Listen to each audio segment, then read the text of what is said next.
আসসালামু আলাইকুম বন্ধুরা। জীবনের কিছু দিন থাকে যেগুলো শুধু একটা দিন নয়, স্মৃতি হয়ে থেকে যায়। এবছরের ঈদটা আমার কাছে তেমনই একটি দিন। নতুন জায়গায় প্রথম ঈদ, কিছু আনন্দ, কিছু অনুভূতি আর অনেকগুলো ছোট ছোট মুহূর্ত নিয়ে আজকের ব্লগ।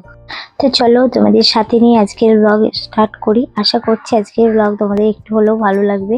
আর যদি ভালো লেগে থাকে বন্ধুরা, প্লিজ প্লিজ আমায় কমেন্ট করো, লাইক করো, আর পারলে ভিডিওটা শেয়ার করে দিও।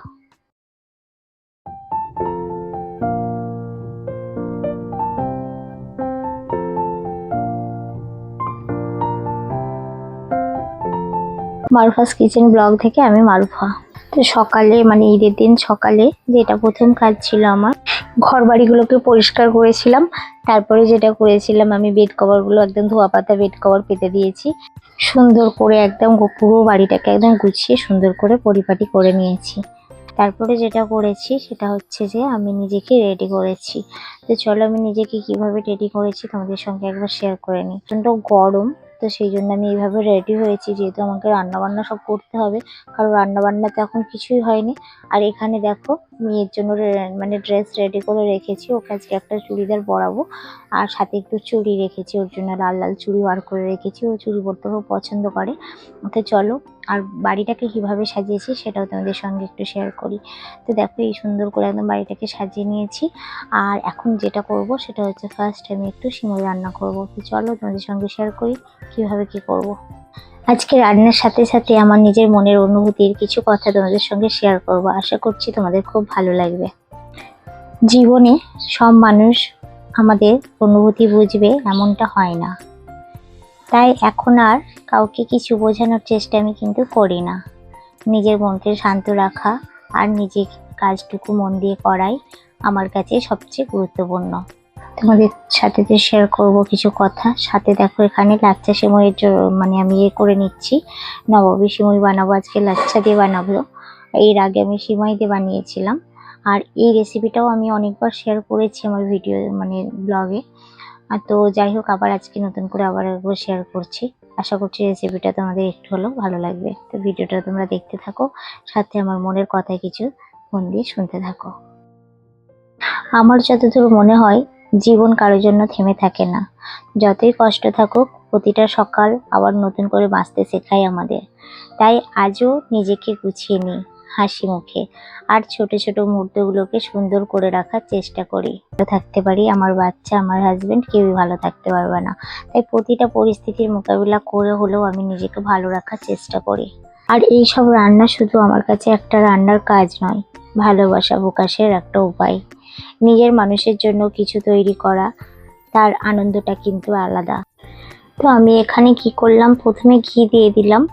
আর ঘি দিয়ে তারপরে আমি ড্রাই ফ্রুটগুলো একটু হালকা করে ভেজে নিলাম। তারপরে যেটা করলাম, লাচ্ছা সেমাইটা দিয়ে দিলাম, দিয়ে সামান্য স্বাদ মতো চিনি আর গুঁড়ো দুধ ব্যবহার করেছি। যেহেতু ঈদের দিনে সকালে আমি একাই এখন আছি বাড়িতে, কারণ মেয়েও ঘুমাচ্ছে আর সিমরার পাপা ও গ্রামের বাড়িতে ঈদ করতে গেছে। আমার কাছে বেশিটা গুঁড়ো দুধ ছিল না, আর আমার গতকাল রাতে আর কি মনেও ছিল না যে একটু দুধ আনিয়ে রাখবো। লিকুইড দুধ তো অনেকটাই আছে, কিন্তু গুঁড়ো দুধ সেরকম ছিল না, তাই আমি একটা প্যাকেট ব্যবহার করেছি। তোমরা কিন্তু গুঁড়ো দুধটা 50 গ্রামের মতো দেবে। আমি যেই পরিমাণ লাচ্ছা সময়টা নিয়েছি সেই পরিমাণে কিন্তু 50 গ্রাম গুঁড়ো দুধ লাগবে। তো দেখো এখানে কাস্টার্ড পাউডার দিয়ে দুধটাকে ভালো করে গাঢ় করে নিলাম। নিয়ে এবার কাজ কিন্তু আমার কমপ্লিট, নবাবী সেমাই বানানোর জন্য। তো চলো এবার সেমাইটাকে আমি জাস্ট একটা পাত্রের মধ্যে জমতে দেবো। তো কীভাবে জমতে দেবো সেটাও তোমাদের সঙ্গে শেয়ার করি। এখানে আমি যে পাত্রটা নিয়েছি এরকমই যে নিতে হবে ওরকম কোনো ব্যাপার নেই, তোমরা যে কোনো জায়গায় এটাকে স্টোর করতে পারো ফ্রিজে। আমি এইভাবে চেপে চেপে দিচ্ছি, এইভাবে চেপে চেপে অবশ্যই দেবে, তবে step by step part to part যখন ভাঙবে তখন কিন্তু সুন্দর হবে। এরমভাবে চেপে চেপে দিয়ে আমি যে দুধের লিকুইড ক্রিমটা তৈরি করেছি ওই ক্রিমটা দিয়ে দিলাম, ক্রিমটা অ্যাড করলাম। ক্রিমটা অ্যাড করার পরে তারপরে আমি কিন্তু আবারও ওপরে একটু দিয়ে দিচ্ছি। এইভাবেই আমি কিন্তু দুটো লেয়ার বানিয়েছি। এবার একটু আমি ঠান্ডা করতে দেবো, যেহেতু এটা এখন অনেক গরম, আর গরম খাবার তো ফ্রিজে দেওয়া ঠিক না, আমরা সবাই জানি।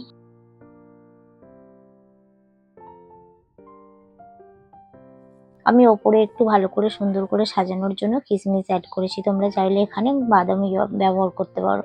এর আগের ভিডিওতে কিন্তু আমি বাদাম দেখিয়েছিলাম। আজকে আমি একটুখানি কিশমিশ দিয়ে পরিবেশন করবো। তো চলো ওটা ঠান্ডা করতে দিয়ে দিয়েছি। এদিকে দেখো একটু অল্প করে ময়দা মেখে নিচ্ছি, আর ওদিকে চালের আটা রুটি কয়েকটা করছি, খুব যে বেশি করছি তা না, মানে খুব অল্পই সব রকম করছি, কারণ চিমড়া পাপা খুব বেশি খাবে না আর আমিও বেশি খাবো না, তো সেই জন্য অল্প অল্পই সব কিছু করছি।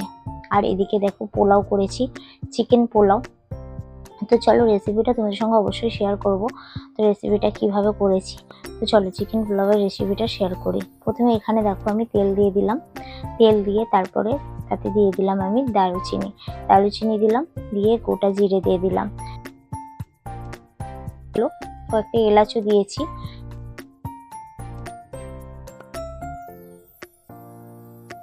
একটা শুকনো লঙ্কাকে দিয়ে দিলাম, দিয়ে আমি একটু পেঁয়াজ কুচি দিয়ে দিলাম, দিয়ে ভালো করে এটাকে নাড়াচাড়া করে নেব। প্রথমে চিকেনটা যেভাবে রান্না করে আমি ঠিক সেইভাবেই রান্না করব। তো চলো ভিডিওটা তোমরা দেখতে থাকো, রেসিপিটাও তোমরা দেখতে থাকো, আশা করছি রেসিপিটা তোমাদের ভালো লাগবে। তো দেখতে পাচ্ছ এখানে পেঁয়াজের রংটা বেশ ছেড়ে দিয়েছে, হালকা বাদামি কালারে চলে এসেছে। এই পর্যায়ে এসে আমি আদা রসুন মানে 1 চামচের মতো দিলাম, আদা রসুন পেস্ট যেটাকে বলা হয় আর কি, দুটো মিলিয়ে 1 চামচের মতো দিয়েছি। সাথে একটু চিকেন, আর আমি এটা খুব কম চিকেনের মধ্যেই করছি, যেন 2 পিস করে চিকেন হয় আমাদের, এরকম ভাবে করছি যেহেতু 2 বেলা খাওয়া হবে, আর আমি খুব বেশি চিকেন দিয়ে করবো না। তো দেখো এখানে আমি হলুদ গুঁড়ো, লবণ, জিরে গুঁড়ো, কাশ্মীরি লঙ্কা গুঁড়ো অ্যাড করেছি, সামান্য একটু ধনে গুঁড়ো দিয়ে আমি ভালো করে মশলাটা কষিয়ে একটু জল দিয়ে এটাকে ভালো করে কষিয়ে নেব। নিয়ে তারপরে আমি পোলাওয়ের চালটা কিন্তু মানে 1 ঘন্টা আগে আমি কিন্তু ধুয়ে ভালো করে ভিজিয়ে রেখে দিয়েছিলাম, সেই চালটা এবার কিন্তু অ্যাড করব। তো চলো চালটা অ্যাড করে দিই। তো দেখো এখানে চিকেন পোলাওয়ের চালটা অ্যাড করেছি, আমি একটু কালারিং করেছি, তোমরা চাইলে হলুদটা অ্যাড করবে না যদি সাদা রাখতে চাও, পোলাও কিন্তু সাদা ভালো লাগে, ঠিক আছে, তোমরা চাইলে কিন্তু সাদা রাখবে। সব সম্পর্ক যেমন নিখুঁত হয় না, সব গল্প সুন্দরভাবে শেষ হয় না, কিন্তু নিজের সম্মান শান্তিটাকে ধরে রাখা খুবই জরুরি। কখনো কখনো নীরবতাই সবচেয়ে সুন্দর উত্তম হয়ে ওঠে। জীবনের সবকিছু হিসাব তো আর মেলানো যায় না, কিছু মানুষ থেকে যায় স্মৃতিতে, কিছু শিক্ষা থেকে যায় মনে, আর আমরা এগিয়ে যাই নিজের শান্তি আর নিজের ভালো থাকার খোঁজে। যেহেতু এটা কুরবানির ঈদ, কুরবানি তো এখনো পর্যন্ত হয়নি, আর মাংস এখনো আসেনি, তার জন্য চিকেনেরই সমস্ত আইটেম আজকে কিন্তু আমার রান্নাঘরে হচ্ছে।